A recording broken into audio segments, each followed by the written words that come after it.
باقیہ کے صدر کو اس بات پر بے حد ناز تھا کہ اس کی رعایا کو تمام انسانی حقوق حاصل ہیں۔ چنانچہ جب بھی کوئی غیر ملکی صحافی باقیہ آ کر اسے انٹرویو کے دوران میں اس بات پر اعتراض کرتا کہ باقیہ کے لوگ انسانی حقوق سے محروم ہیں، تو اسکارٹو کا باپ اور باقیہ کا صدر چھوٹی انگلی سے صندوق کی طرف اشارہ کر کے زوردار لہجے میں کہتا، یہ الزام غلط ہے، لوگوں کو تمام حقوق حاصل ہیں۔ یقین نہیں آتا تو صندوق میں رکھے ہوئے کاغذات پڑھ لو، لیکن اس کے لیے تمہیں صندوق کا قفل توڑنا پڑے گا کیونکہ اس کی چابی کہیں گم ہو گئی ہے۔ باقیہ کے صدر کا کہنا تھا کہ عوام کو انسانی حقوق حاصل ہیں اور صدر کے لیے کھیتوں میں بیگار کرنے والے مزدور دل و جان سے اس دعوے پر یقین رکھتے تھے۔ ایک روز اسکارٹو کے باپ کو کسی مخبر نے اطلاع دی کہ کوئی اسے قتل کرنے کی سازش کر رہا ہے۔ خود اسکارٹو نے بھی غصے سے کہا کہ اسے غدار کی کمین گاہ کا علم ہے، لہٰذا کورزن اپنے بیٹے اسکارٹو اور اس کے 50 ذاتی محافظوں کے ساتھ غدار کو قتل کرنے محل سے نکل کھڑا ہوا۔ اسی شام اسکارٹو اپنے باپ کی لاش لے کر واپس آیا اور اس نے اعلان کیا کہ اس کا باپ دشمن پر بہادری سے مقابلہ کرنے کے دوران ہلاک ہو گیا ہے۔ احمقوں کی اس نگری میں کسی نے بھی یہ نہ سوچا کہ اگر اسکارٹو کا باپ دشمن پر حملہ کرنے کے دوران ہلاک ہوا تو گولی سینے پر کیوں نہیں لگی، پشت میں کیوں پیوست ہوئی ہے۔ ویسے بھی کسی نے اگر اس باریک نقطے کو محسوس کیا تو اس کا ذکر نہ کرنا ہی مناسب سمجھا، کیونکہ اب اسکارٹو ملک کا صدر بن چکا تھا۔ صدر بنتے ہی اسکارٹو نے ان 2 جرنیلوں کو اپنے ہاتھ سے گولی مار کر ہلاک کر دیا جو اب بھی پہلے صدر کے وفادار تھے۔ اس نے الزام لگایا کہ ان جرنیلوں نے اپنے صدر کی حفاظت میں کوتاہی برتی تھی۔ بہرحال اسکارٹو کو گولیوں سے بے حد محبت تھی، گولیوں ہی نے اسے زندگی کی خوشیوں سے روشناس کرایا تھا۔ یہی وجہ تھی کہ وہ گولیوں سے زیادہ مؤثر ہتھیار کے بارے میں کچھ سننے کا بھی روادار نہیں تھا۔ اسے وزیر انصاف سے پہلے ہی عداوت تھی، کیونکہ وزیر انصاف نے سنگ مرمر سے مزین گھر بنوایا تھا جس کے کئی کمروں میں خوبصورت لڑکیاں رہتی تھیں، اور سب سے اہم بات یہ تھی کہ یہ لڑکیاں وزیر انصاف کی بیٹیاں نہیں تھیں۔ اسکارٹو نے یہ کچھ سوچ کر وزیر انصاف سے کہا کہ وہ جادوگر پادری کو اس کی خدمات میں پیش کرے۔ کچھ ہی دیر بعد فادر گارسا نے اسکارٹو کی کمرے میں داخل ہو کر تعظیم دی اور پھر ایک طرف خاموش کھڑا ہو گیا۔ اپنے جادو کا مظاہرہ کرو، صدر اسکارٹو نے حکم دیا۔ یہ جادو نہیں، سائنس ہے عالی مرتبت۔ ٹھیک ہے، سائنس ہی دکھاؤ، لیکن تم اس کا استعمال کس پر کرو گے؟ عالی مرتبت، میں نے لوگوں کو صحت دینے کے لیے یہ مشین ایجاد کی تھی، مگر اس کا تجربہ ناکام رہا اور فادر گارسا کی آواز پیٹرس کا خیال آتے ہی برا گئی، اور اس مشین نے ایک عزیز ترین ہستی کو صحت دینے کی بجائے موت سے ہمکنار کر دیا۔ بہت افسوس کی بات ہے، اسکارٹو نے اپنی نوکدار مونچھوں کو بل دے کر اوپر اٹھاتے ہوئے کہا، لیکن ذرا ہم بھی تو دیکھیں کہ اس کا تجربہ کس طرح ناکام ہوا، اور پھر ہمیں یہ بھی اندازہ لگانا ہے کہ یہ مشین ہمارے اس 0.45 کی پستول سے زیادہ مؤثر ہے یا نہیں۔ اسکارٹو کی پستول پر صدارتی نشان اور ایک جادوگر کا دیا ہوا تنکا چپکا ہوا تھا۔ اس تنکے کو لینے کی وجہ یہ تھی کہ اسکارٹو کا نشانہ ہمیشہ خطا جاتا تھا، اور جادوگر نے اسے یقین دلایا تھا کہ جب تک یہ تنکا پستول پر لگا رہے گا اس وقت تک پستول کی گولی بٹک کر کم از کم خود اسکارٹو کو نہیں لگے گی۔ اسکارٹو نے چمکدار پستول نکال کر اچانک وزیر انصاف کی طرف تان لیا۔ پادری، یہاں کچھ لوگ ایسے ہیں جو تمہارے ہتھیار کو گولی سے زیادہ مؤثر قرار دیتے ہیں اور پھر اصرار کرتے ہیں کہ وہ سچے ہیں۔ صدر اسکارٹو نے وزیر انصاف کی طرف دیکھ کر کہا، جس کی گگی بند گئی تھی، مگر جب اس نے پستول کو ہولسٹر میں واپس جاتے ہوئے دیکھا تو اس کی سانس معمول پر آ گئی اور وہ پیشانی سے پسینے کی بوندیں پونچھنے میں مصروف ہو گیا۔ صدر کے حکم پر ایک کتے کو صدارتی چیمبر میں لایا گیا۔ یہ وہی کمرہ تھا جس میں اسکارٹو سفیروں سے ملاقات کرتا تھا یا زیادہ پینے کے بعد اس کے فرشی پر سو جاتا۔ کتے کے وہاں آتے ہی اسکارٹو کی آنکھیں چمکنے لگیں۔ کتا زبان نکالے ہانپ رہا تھا۔ جادوگر پادری، اس پر اپنے ہتھیار کا مظاہرہ کرو، یعنی اس کتے کو مار ڈالوں؟ فادر گارسا نے حیرت اور بے یقینی سے دریافت کیا۔ ہاں، چوپائے بے روح ہوتے ہیں، لہٰذا ان کو مارنے سے تمہیں خوفزدہ نہیں ہونا چاہیے، صدر اسکارٹو نے شاہانہ انداز میں کہا۔ وزیر انصاف بھی فوراً فادر گارسا سے التجا کرنے لگا، کیونکہ اگر گارسا مظاہرہ کرنے سے انکار کر دیتا تو اس کا مطلب نہ صرف گارسا بلکہ خود وزیر کی موت کے سوا کچھ بھی نہ ہوتا۔ فادر گارسا نے مجبوراً بیٹری کا وہ سوئچ آن کیا جس سے ایک چھوٹا سا جنریٹر اپنا کام شروع کر دیتا تھا۔ اس مشین کے 3 حصے مل کر اتنی بجلی پیدا کرتے تھے جتنی تہذیب یافتہ دنیا میں ایک پلگ سے حاصل کی جا سکتی تھی۔ ڈاکٹر گارسا نے منگ کی ترسیل والا آلہ چیک کیا، بجلی کی سطح کا جائزہ لیا اور ایک نلکی کا رخ کتے کی طرف کر کے الیکٹرونز منتشر کرنے والا بٹن دبا دیا۔ روں کی ایک ہلکی سی آواز ہوئی اور کتا اپنی جگہ سے غائب ہو گیا۔ وہاں اب صرف سبز مائل مادہ نظر آ رہا تھا، کتے کی کھال تک غائب ہو گئی تھی۔ مبارک ہو میرے دوستو، اسکاؤٹو نے پرجوش انداز میں ہاتھ ملتے ہوئے کہا۔ شکریہ میرے مقدس دوست، میں تو پہلے بھی تمہارے دین کو اچھا ہی سمجھتا تھا۔ یہ تو بتاؤ کہ تم نے کتے کو کس طرح مارا؟ فادر گارسا نے مختصراً اسے تفصیلات بتائیں جو اس کے پلے نہ پڑ سکیں، تاہم وہ اس بات میں سر ہلاتا رہا جیسے سب کچھ سمجھ رہا ہو۔ تم نے کون سا بٹن دبایا تھا؟ اسکاؤٹو نے تجسس سے لبریز لہجے میں پوچھا۔ یہ والا؟ ڈاکٹر گارسا نے پہلے سرخ بٹن کی طرف اشارہ کیا جس سے جنریٹر سٹارٹ ہوتا تھا، اور پھر یہ۔ اس مرتبہ اس کا اشارہ سبز بٹن کی طرف تھا جس کے دبانے سے الیکٹرونز خارج ہونے لگتے تھے، اور تبھی ایک خوفناک واقعہ رونما ہوا۔ اسکاؤٹو نے مسکراتے ہوئے نلکی کا رخ وزیر انصاف کی طرف کر دیا اور پھر سرخ و سفید بٹن دبا دیے۔ اف میرے خدا، یہ کیا ہوا؟ فادر گارسا صدمے سے لڑکھڑا گیا۔ بہت برا ہوا، یہ کہتے ہوئے اس نے بٹن پھر دبائے، اور اس مرتبہ ایک فوجی کپتان کی وردی فرش پر پڑی رہ گئی جس پر اسکاؤٹو کو رشوت لینے اور رشوت کی رقم میں سے اسے حصہ نہ دینے کا شبہ تھا۔ یہ بھی بہت برا ہوا پادری۔ بٹن پھر دبے، اس مرتبہ باہر کھڑی ہوئی ایک کار کا ڈرائیور غائب ہو گیا کیونکہ اسکاؤٹو نے نلکی کا رخ کھڑکی کی طرف کر دیا تھا۔ اوہو، یہ تو بہت برا ہوا گورے پادری، اسکاؤٹو نے ہاتھ مل کر کہا۔ اس کے لہجے سے ہیجان اور دیوانگی جھلک رہی تھی۔ ہاں، اور یہ آپ نے جان بوجھ کر کیا ہے، عالی مرتبت، فادر گارسا نے غصے اور بے بسی سے کانپتے ہوئے کہا۔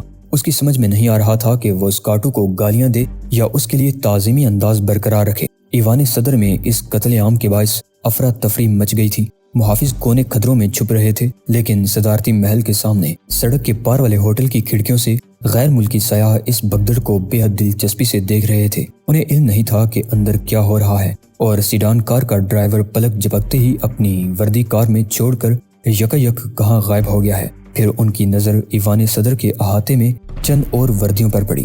وہ وہاں یوں پڑی تھی جیسے ان کے پہننے والے بٹن کھولے بغیر ہی انہیں اتار کر کہیں چلے گئے ہوں۔ اسکاؤٹو مشین لیے محل میں قتل کا بازار گرم کیے ہوئے تھا۔ اس کی نظر ایک گارڈ پر پڑی جو اپنی موت سے بے خبر سو رہا تھا۔ میں سزا و جزا کا قائل ہوں، اسکاؤٹو نے غصیلے لہجے میں کہا۔ ضابطے کی پابندی بے حد ضروری ہوتی ہے، اور تم سو کر ضابطے کی خلاف ورزی کر رہے ہو۔ گارڈ کا جسم سبز محلول میں بدل گیا جبکہ اس کی وردی وہیں پڑی رہی۔ ڈاکٹر گارسا کو یقین ہو گیا کہ اس کی ایجاد ایک ایسے جنونی کے ہاتھ میں پہنچ گئی ہے جو قتل کرنے میں لذت محسوس کرتا ہے۔ لہٰذا جو ہی اسکاؤٹو نے مشین کی نلکی کا رخ ایک اور گارڈ کی طرف کیا، گارسا گارڈ اور مشین کے درمیان حائل ہو گیا۔ تم اسے میری موت کے بعد ہی قتل کر سکو گے، گارسا نے غصیلے لہجے میں کہا۔ چلو یہ بھی ٹھیک ہے، یہ کہتے ہوئے اسکاؤٹو نے مشین کا بٹن دبا دیا۔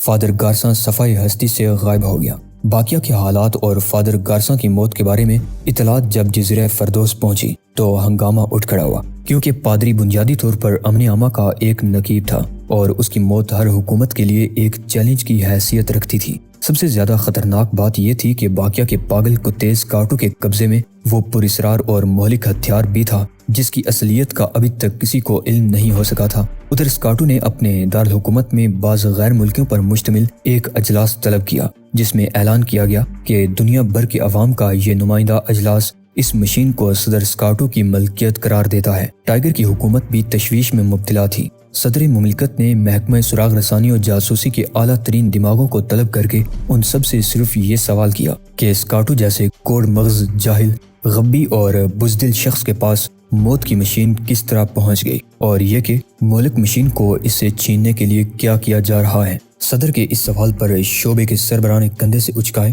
اور یہی جواب دیا کہ اس مسئلے میں دلچسپی لینا اس کے شعبے کا فرض نہیں ہے۔ صدر مملکت اس جواب پر بھڑک اٹھے اور انہوں نے ان تمام ایجنسیوں کے سربراہوں کو بے نطق سنائی جو ملک کے مفادات پر نظر رکھنے کے ذمہ دار تھے۔ سراغ رسانی کے ڈائریکٹر کو بھی خوب لعنت ملامت سہنی پڑی، لیکن وہ سبھی کہتے رہے کہ یہ مسئلہ ان کی تنظیموں کے دائرہ کار سے باہر ہے۔ لہٰذا صدر مملکت نے فیصلہ کیا کہ وہ اب اس تنظیم کو استعمال کرے گا جس کو کوئی آئینی حیثیت حاصل نہیں تھی، لیکن وہ بنی نوع انسان کی بہتری کے لیے دنیا بھر میں سرگرم عمل رہتی تھی۔ یہ تنظیم جو جزیرہ فردوس میں بنی تھی اور اب عالمی سطح پر کام کر رہی تھی۔ ٹائیگر ہلکے ہلکے قدم اٹھاتا ہوا ایک بڑی شاہراہ پر چل رہا تھا۔ بیت المقدس سے آنے کے بعد اس میں ایک اہم ترین تبدیلی آئی تھی اور وہ سانس لینے میں بھی لذت محسوس کرنے لگا تھا۔ اس وقت بھی وہ موسم گرما کی ایک عام سی رات میں وہ رات کی رانی کی مہک جذب کرتا ہوا جلتے بجھتے نیون سائنوں کو دیکھتا رہا اور چلتا رہا۔ اچانک ہی ہر طرف گپ اندھیرا چھا گیا۔ لوگ گرمی کی شدت سے بے حال ہو کر گھروں سے نکل آئے۔ لوگ چیخنے لگے اور دکانوں کے شٹر گرنے لگے کیونکہ موقع سے فائدہ اٹھانے والوں نے لوٹ مار شروع کر دی تھی۔ اس کے فوراً بعد ایک نسوانی چیخ سنائی دی۔ غالباً کسی لڑکی پر ظلم و تشدد ہونے لگا تھا۔ اسی لمحے ایک کار کی ہیڈ لائٹس چمکی اور سڑک روشن ہو گئی۔ ایک بار پھر شور بلند ہوا۔ کسی کی سمجھ میں نہیں آ رہا تھا کہ کیا ہو رہا ہے، لیکن ایک شخص ایسا بھی تھا جس کی تمام تر حسیات اور ذہن کے گوشے روشن تھے اور اسے احساس تھا کہ بعض نوجوان اسے پکڑنے کے لیے لپک رہے ہیں۔ ان نوجوانوں کی قیادت کرنے والے بوڑھے کے ہاتھ میں چاقو دبا ہوا تھا۔ ٹائیگر نے پلٹے بغیر یہ سب کچھ دیکھ لیا۔ اس نے ایک لمحے کے لیے سوچا کہ وہ چاقو تو لڑکی کی پسلیوں کو نقصان پہنچا کر خود بھی ٹوٹ جائے گا، تاہم اس نے اسی چاقو کو استعمال کرنے کا فیصلہ کر لیا۔ تم اپنے ہی چاقو سے خودکشی کرو گے، ٹائیگر نے رک کر پلٹنے سے قبل کہا۔ یہ دیکھو، اس نے نوجوان کا وہ ہاتھ پکڑ لیا جو چاقو پر جما ہوا تھا اور پھر اس کو ہلکے سے دبایا۔ چاقو کی نوک رخ بدل کر نوجوان کے سینے کی طرف مڑ گئی اور پھر وہ نوک دل کے مقام پر اس طرح اندر گھسنے لگی جیسے کسی کیک میں سوئی چبھ جاتی ہے۔ او میرے خدا! نوجوان نے چیخ ماری کیونکہ اسے اپنی موت کا احساس ہو گیا تھا۔ ٹائیگر کو لوٹنے کے مقصد سے تعاقب کرتے وقت اس کے ذہن کے کسی گوشے میں اپنی موت کا خیال نہیں تھا۔ وہ اب تک شہر میں 7 افراد کو قتل کر چکا تھا۔ پہلے قتل کے مقدمے میں اس کی عمر 15 سال تھی، لہٰذا اسے اصلاح خانے میں چند ماہ قید رکھنے کے بعد رہا کر دیا گیا تھا۔ اس کے بعد اس نے جتنے بھی قتل کیے ان میں پولیس اسے پکڑ نہیں سکی تھی۔ اس نے آخری قتل گزشتہ رات ایک سنسان گلی میں اس وقت کیا تھا جب ایک لڑکی نے اس کے ساتھ جانے سے انکار کر دیا تھا۔ اس نے اسی تیز دھار چاقو سے لڑکی کے قطرے بنا کر نالی میں پھینک دیے تھے۔ ٹائیگر کا تعاقب کرتے ہوئے سے یقین تھا کہ اس نوجوان سے جو چہرے مہرے سے شریف اور لڑائی جھگڑے سے دور رہنے والا آدمی لگتا ہے، نہ صرف اس کی گھڑی چھین لے گا بلکہ عقبی جیب میں نظر آنے والا موٹا پرس بھی حاصل کرے گا۔ اس کے ساتھ کچھ فاصلے پر لوہے کی سلاخیں لیے ہوئے اس کے ساتھی بھی چل رہے تھے تاکہ مزاحمت کی صورت میں اس کی مدد کر سکیں، لیکن جو کچھ ہوا وہ بہت دیر بعد لیڈر کی سمجھ میں آیا۔ ٹائیگر نے نرم لہجے میں اسے خودکشی کی اطلاع دی اور پھر اچانک ہی وہ خود اپنا چاقو اپنے ہی سینے میں گون بیٹھا۔ اسے اپنی کلائی پر جس دباؤ کا احساس ہوا تھا اس کا تقاضا تھا کہ وہ چاقو کو اسی طرف جانے دے جس طرف دباؤ ڈالا جا رہا تھا۔ جو ہی اس کے سینے سے لہو کا فوارہ بلند ہوا، ٹائیگر نے چاقو پر گرفت ختم کر دی۔ لڑکی کی آنکھیں ٹائیگر کا تعاقب کرتی رہیں جو عام سے انداز میں ٹہلتا ہوا آگے جا رہا تھا۔ پھر وہ کٹے ہوئے درخت کی طرح ڈیر ہو گیا۔ اسے پہلی مرتبہ یہ احساس ہوا کہ آگے جانے والے کے قدم ایک لمحے کے لیے ہی رکے تھے اور یہی ایک لمحہ اس کے دل میں تیز دھار بلیڈ اتار گیا تھا۔ اس کے ساتھی کچھ دیر بعد وہاں پہنچے تو لاش ساکت ہو چکی تھی۔ ٹائیگر نے چلتے چلتے اپنے دائیں ہاتھ کو دیکھا۔ اس کے انگوٹھے پر خون کا ایک قطرہ رہ گیا تھا جسے اس نے پھونک مار کر اڑا دیا۔ وہ جانتا تھا کہ اس شہر کے لوگوں کا اصل مسئلہ اندھیرا ہے اور اسے یہ بھی معلوم تھا کہ شہر کے کچھ لوگ اندھیرے میں اپنے ذہن روشن نہیں رکھ سکتے اور اندھیرا ہوتے ہی وحشی بن جاتے ہیں۔ خود وہ بھی پہلے اندھیروں میں ذہن روشن نہیں رکھ سکتا تھا، لیکن اب شمشیر سناجو کے مالک نے اسے اپنا ذہن ہی نہیں بلکہ جسم کا ریشہ ریشہ روشن رکھنے کا گر سکھا دیا تھا۔ وہ عام سی رفتار سے چلتا رہا اور لوٹ مار میں مصروف لوگوں کو حقارت بھری نظروں سے دیکھ کر آگے بڑھتا رہا۔ وہ شہر کے صنعتی علاقے منگوشا کی طرف نکل آیا۔ یہاں لوٹ مار زیادہ شدید تھی اور سفید فام ہجوم ایک عمارت کی آہنی کھڑکیوں پر حملے کر رہا تھا۔ یہ کسی سیاہ فام کا کارخانہ تھا۔ پکڑ لو اسے، پکڑ لو، ایک عورت نے چلا کر کہا۔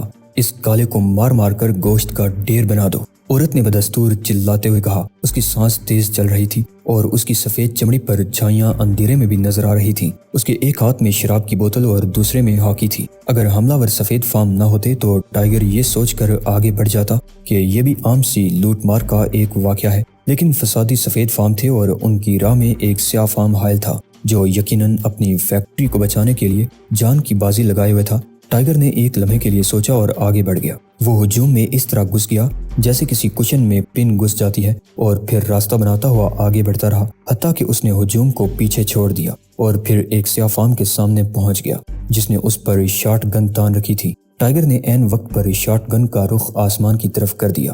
گولی سیدھی آسمان کی طرف گئی اور پھر زوال پذیر ہو گئی۔ اس ایک فائر سے ہجوم لمحے بھر کے لیے سکتے میں آ گیا، لیکن جب لوگوں کو یہ احساس ہوا کہ اس گولی سے کسی کو نقصان نہیں پہنچا تو وہ ایک بار پھر فیکٹری پر دعویٰ بولنے کے لیے آگے بڑھنے لگے۔ سیاہ فام نے ٹائیگر کو کندہ مارنے کی کوشش کرتے ہوئے شاٹ گن کا رخ ہجوم کی طرف کر دیا، لیکن پھر جب اس نے یہ دیکھا کہ ٹائیگر اسے پکڑنے کے بجائے ہجوم کو روکنے کی کوشش کر رہا ہے تو وہ حیرت زدہ رہ گیا۔ چند افراد گیٹ پھلانگ کر چار دیواری میں گھس آئے، مگر وہ کسی گیند کی طرح اچھل اچھل کر واپس سڑک پر گرے تو حملہ آوروں میں سراسیمگی پھیل گئی۔ انہوں نے گرنے والوں کے ہاتھ پیر ٹوٹے ہوئے دیکھے تو وہ انہیں اٹھا کر بھاگ نکلے۔ سفید فام غنڈوں کو سیاہ فام کی فیکٹری تباہ کرنے میں اب زیادہ دلچسپی نہیں رہی تھی، کیونکہ اپنی جان بچانا ہر ایک کے لیے ضروری ہو گیا تھا۔ ٹائیگر اس رات سیاہ فام شخص کے ساتھ ہی رہا اور وہ دونوں فیکٹری پر دوسرے حملے کو روکنے کے لیے پہرا دیتے رہے۔ سیاہ فام جیکسن جب 3 سال کا تھا تو وہ دریائے بی کے زرخیز کنارے چھوڑ کر اپنے والدین کے ساتھ ہی یہاں آ گیا تھا تاکہ ڈاکوؤں کے ہاتھوں سے باقی ماندہ اثاثہ محفوظ رہ سکے۔ یہاں اس کے والدین یکے بعد دیگرے چل بسے، مگر اس نے بھیک مانگنے کے بجائے چھوٹی موٹی چیزیں خرید کر فروخت کرنا شروع کر دی۔ پہلے تو وہ چلتے پھرتے یہ کاروبار کرتا رہا، پھر اس نے ایک دکان کھول لی جو اب ریڈی میڈ گارمنٹس کی فیکٹری بن چکی تھی۔ وہ بار بار ٹائیگر سے پوچھتا رہا کہ اس نے اپنی جان خطرے میں ڈال کر اس کی مدد کیوں کی۔ ٹائیگر ہر بار اس کو یہی جواب دیتا رہا کہ اسے کسی کے ساتھ زیادتی برداشت نہیں ہوتی۔ تم نے ان 6 آدمیوں کو لمحے بھر میں کس طرح اٹھا کر 4 دیواری کے باہر پھینک دیا تھا؟ یہ کون سا فن تھا؟ فن سنانجو، ٹائیگر نے مسکرا کر جواب دیا۔ سیاہ فام جیکسن ہونکوں کی طرح اس کی صورت دیکھتا رہ گیا۔ سورج طلوع ہوا اور جب سڑکوں پر ٹوٹے ہوئے شیشے اور سوختہ فرنیچر نظر آنے لگا اور جب سڑکوں سے غارت گروں کے غول غائب ہو گئے تو پولیس حالات کو قابو میں کرنے کے لیے آ گئی۔ تب ٹائیگر سینٹرل پارک کے قریب اپنے ہوٹل کے کمرے میں واپس چلا آیا۔ تم کہاں تھے؟ اوشان نے خشمگی نظروں سے اسے گورتے ہوئے پوچھا۔ آس پاس ہی تھا، ٹائیگر نے جواب دیا۔ تم دیر سے کیوں آئے ہو؟ دیر سے نہیں اوشان، اگر میں آپ کو یہ بتا کر جاتا کہ اتنے وقت میں واپس آ جاؤں گا اور پھر نہ آتا تو اسے آپ تاخیر سے آنا کہہ سکتے تھے۔ میں تو یہ کہہ ہی نہیں گیا کہ کب تک واپس آؤں گا۔ وہ شخص انتہائی احمق ہوگا جو تم پر کسی کام کے لیے اعتماد کرنے لگے فرزند، اوشان نے برہم لہجے میں کہا، اور وہ شخص بھی احمق ہوگا جس نے تمہیں فن سناجو سے آگاہ کیا۔ یہ کہتے ہوئے اوشان نے سنہرے لبادے سے اپنے دونوں ہاتھ نکال کر ناخنوں کو گورنا شروع کر دیا، اور پھر شاگرد اسے یہ بھی بتانے کی زحمت نہ کرے کہ وہ کہاں گیا تھا تو اچھا لٹل فادر، زیادہ غصہ نہ دکھائیں۔ سنیے، میں رات بھر کہاں رہا اور میرے پاس فضول باتوں کے لیے وقت نہیں ہے، اوشان نے سنجیدہ لہجے میں کہا، اور پھر دونوں ہاتھ سنہرے لبادے کے اندر ڈال کر باندھ لیے۔ ہمیں فوراً بے نظیر چلنا ہے۔ بے نظیر اپنے دارالحکومت؟ مگر کیوں؟ میرے پاس فضول باتوں کا کوئی جواب نہیں، اوشان نے کہا، اور ٹائیگر کو حیرت زدہ چھوڑ کر کمرے سے نکل گیا۔ ہوائی اڈے تک جانے کے لیے انہیں 2 ٹیکسیاں کرنی پڑی جن میں اوشان کے 13 صندوق رکھے گئے تھے، اور یہ صندوق حال ہی میں اسرائیل نے CIA کی مداخلت کے باعث واپس کیے تھے۔